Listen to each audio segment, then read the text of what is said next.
KF-21 전투기가 100% 국산 엔진으로 교체된 후 성공적인 비행 시험을 마치며 대한민국 항공산업의 새로운 이정표를 세웠습니다.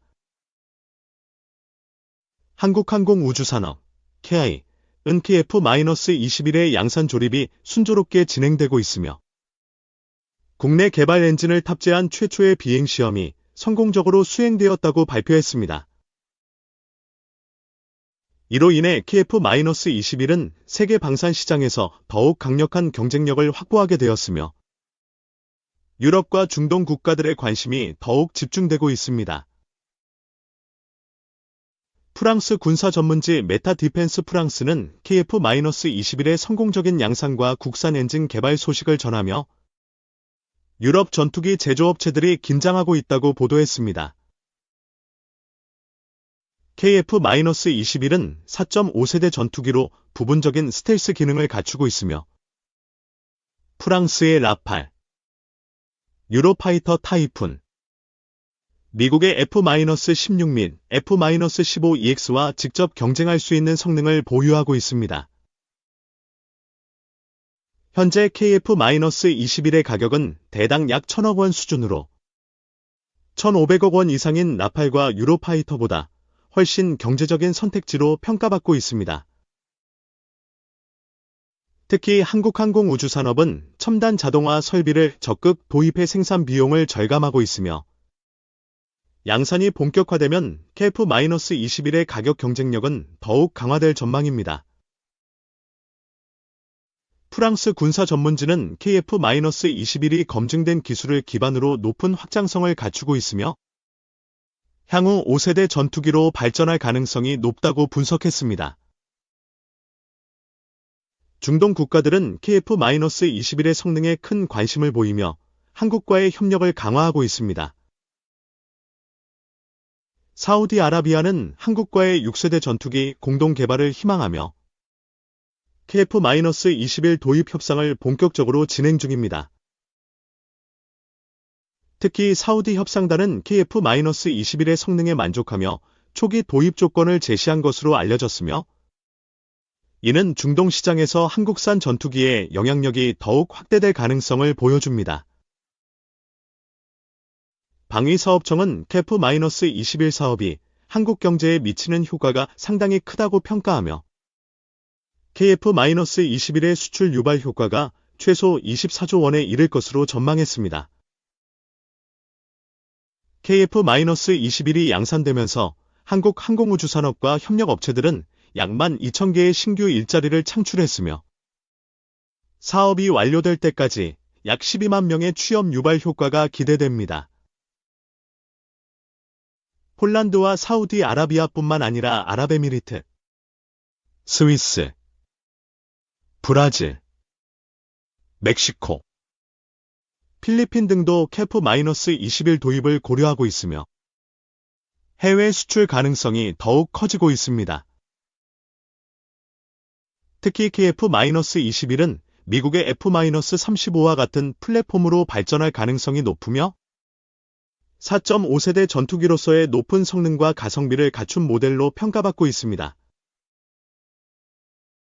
사우디아라비아는 국방비 투자를 적극적으로 확대하며 한국과의 경제 협력을 강화하고 있으며 KF-21이 이 지역의 차세대 전투기로 자리 잡을 가능성이 높아지고 있습니다. KF-21의 국산화율은 70%를 초과했으며 향후 지속적인 기술 개발을 통해 100% 국산화를 목표로 하고 있습니다. 특히 엔진 국산화가 핵심 과제로 떠오르고 있으며 현재 한화에어로스페이스와 두산에너빌리티가 독자적인 엔진 개발을 추진 중입니다. KF-21 블록 3부터는 국산 엔진이 적용될 예정이며 이를 통해 한국은 전투기 엔진을 독자적으로 생산할 수 있는 국가로 도약할 전망입니다. 현재 KF-21에 장착된 F-414 엔진은 미국산이지만 한국산 엔진이 개발될 경우 해외 수출 시 발생하는 외국 기술 의존도를 줄이고 완전한 자주국방을 실현할 수 있게 됩니다. KF-21의 엔진 개발이 완료되면 한국은 6세대 전투기 개발 경쟁에서도 중요한 역할을 하게 될 것입니다. 현재 세계적으로 6세대 전투기 개발이 진행 중이며 한국 역시 독자적인 6세대 전투기 개발을 목표로 하고 있습니다. KF-21은 향후 무인 전투기와 연계한 유무인 복합작전을 수행할 수 있도록 설계되고 있으며 차세대 공중전의 핵심 전력이 될 것으로 기대됩니다. 한국 방산업체들은 KF-21을 기반으로 한 차세대 항공 전력 개발에 박차를 가하고 있으며 이를 통해 글로벌 방산 시장에서 영향력을 더욱 확대할 계획입니다.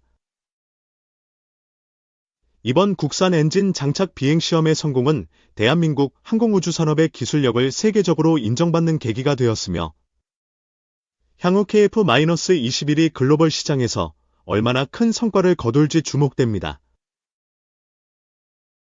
전투기 엔진의 국산화를 위한 첨단 항공엔진 개발이 추진된다.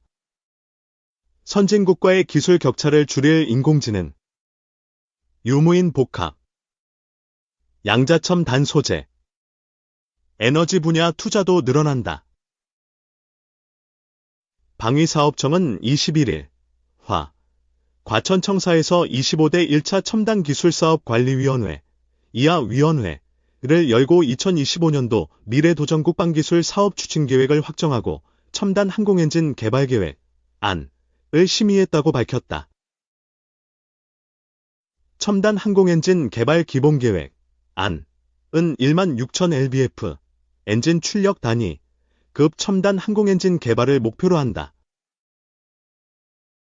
차세대 항공무기체계에 적용할 엔진의 목표 성능, 사업 추진 방식, 예상 비용과 일정 등이 포함됐다. 방사청은 앞으로 관련 기관과 협의 검토를 거쳐 계획을 확정하고 사업 기간과 예상 규모를 고려해 사업 타당성 조사를 추진할 계획이다. 이 사업에 성공하면 그동안 해외 기술에 의존해왔던 전투기 엔진을 국산화할 수 있게 된다. 방사청은 앞으로 3조 3,500억 원가량을 투입해 14년 후 시험 비행이 가능할 것으로 예상하고 있다. 새 엔진이 성공적으로 개발되면 국산 초음속 전투기 KF-21에 들어가는 미국 제너럴 일렉트릭 엔진 14,770lbf급 보다 뛰어난 성능을 발휘하게 된다. 미래도전 국방기술 사업 추진 계획에는 AI, 유무인 복합, 양자첨단 소재, 에너지 분야의 기획 및 투자 규모를 확대한다는 내용이 담겼다. 방위사업청은 AI 기반 유무인 복합 체계 관련 기술 개발을 꾸준히 추진하면서 기존 무기체계의 한계를 돌파할 수 있거나 선진국과의 기술 격차를 획기적으로 줄이기 위해 양자, 첨단 소재, 에너지, 레이저 등을 중점 분야로 선정해 관련 과제를 적극적으로 기획할 예정이다. 또 지난해보다 많은 미래도전 국방기술 개발 과제를 기획 착수하면서 선진국 기술 수준을 넘어서는 과감한 목표를 설정하고 국방연구개발, R&D, 사업에 박차를 가한다. 이번 위원회에서는 지난해 기획한 3건이 과제가 미래도전 국방기술 과제로 최종 선정됐다. 올해 착수 예정인 3건의 과제는 잠수함에 탑재 가능한 직립형 다목적 무인 잠수정 개발, 전투기 캐노피, 군용 항공기 조종석 윗부분을 덮는 투명한 막, 용 투명 디스플레이 개발 차세대 항공무기체계용 첨단 항공엔진 고온부 기반기술 개발 등이다. 한국 육군 vs 중국 육군 충돌 시나리오, 중국군 침공 루트 및 저지 방법. 이번 포스팅은 중국 육군의 침공 시나리오, 한국 육군의 저지 전략, 그리고 핵심적인 방어 요소에 대한 심층적인 분석, 구체적인 저지 시나리오와 대응 방안에 초점을 맞췄습니다. 중국의 1대1로 정책과 글로벌 영향력을 높이고 있는 중국의 현 시점 모습에서 언제든 한국과 중국은 무력 충돌이 일어나도 이상하지 않은 상황입니다. 특히 북한이라는 특수성 때문에 북한 정권의 붕괴 및 중국의 북한 지배 영향력 등으로 인해 한국과 중국은 군사적 충돌 가능성이 매우 높은 상황입니다. 지정학적 위치. 글로벌 시장에서의 경쟁 등과 맞물려 군사적 충돌이 발생했을 때 중국 육군과 한국 육군의 예상 시나리오와 한국군의 대응 방법에 대해서 알아보겠습니다. 중국 육군 저지 시나리오 및 예상 침공 루트, 현실적인 위협에 대한 구체적인 방어 전략을 제시합니다. 중국 육군의 침공 시나리오를 구체적으로 설정하고 각 시나리오에 따른 한국 육군의 저지 전략을 분석했습니다.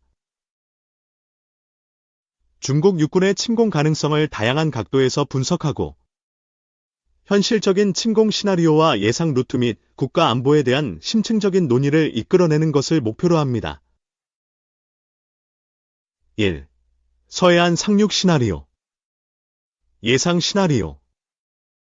중국 해군 상륙함 및 공기 부양정을 이용하여 서해안, 주요 상륙 예상 지점, 인천, 평택 등의 대규모 상륙 작전을 감행하는 시나리오입니다. 수도권을 직접적으로 위협하고 한국군의 핵심 방어선을 붕괴시키는 것을 목표로 합니다. 중국군 강점. 대규모 상륙 전력, 상륙함, 공기부양정을 보유하고 있으며 서해는 중국 해군에게 작전 환경이 비교적 유리합니다. 단시간 내에 대규모 병력과 장비를 투입하여 기습적인 상륙 작전을 감행할 수 있습니다. 한국군 약점. 서해안 방어는 지형적 제약이 많고 수도권과 인구 밀집 지역이 인접해 있어 방어에 어려움이 있습니다. 초기 상륙 저지에 실패할 경우 수도권 방어선이 빠르게 붕괴될 수 있습니다. 중국군 저지 전략. 서해 5도를 전초 기지화하여 해상 방어선을 촘촘하게 구축해야 합니다. 해안 감시 자산을 강화하여 조기 경보 체계를 확립해야 합니다. 해안 포병 전력. 미사일 전력을 집중 배치하여 상륙 세력에 대한 정밀 타격 능력을 확보해야 합니다. 2. 동해안 상륙 시나리오. 예상 시나리오. 중국 해군 함정 및 수송기를 이용하여 동해안, 주요 상륙 예상 지점, 강릉, 동해, 포항 등의 상륙 작전을 감행하는 예상 시나리오입니다. 후방 지역을 교란하고 보급로를 차단하며 태백산맥을 넘어 남부 지역으로 진격하는 것을 목표로 합니다. 중국군 강점. 동해는 서해에 비해 수심이 깊어 대형 함정의 기동이 용이하고 상륙 지점을 다양하게 선택할 수 있습니다. 공중 강습 작전을 통해 후방 지역의 병력을 침투시킬 수 있습니다. 한국군 약점. 동해안은 해안선이 길고 방어해야 할 지역이 넓어 병력 분산이 불가피합니다. 태백산맥은 방어에 유리하지만 돌파될 경우 후방 지역에 대한 위협이 커집니다. 중국군 저지 전략.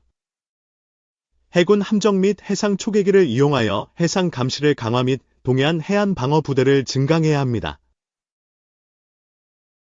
기동 타격 부대를 편성하여 상륙 세력의 진격을 지연시키고 태백산맥 방어선을 견고하게 구축해야 합니다. 3. 북한 육로 침공 시나리오. 우회 침공. 예상 시나리오.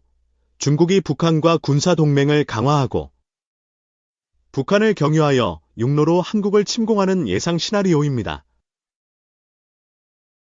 압록강. 두만강을 넘어 북한 지역을 점령하고 휴전선을 통해 남하하는 것을 목표로 합니다.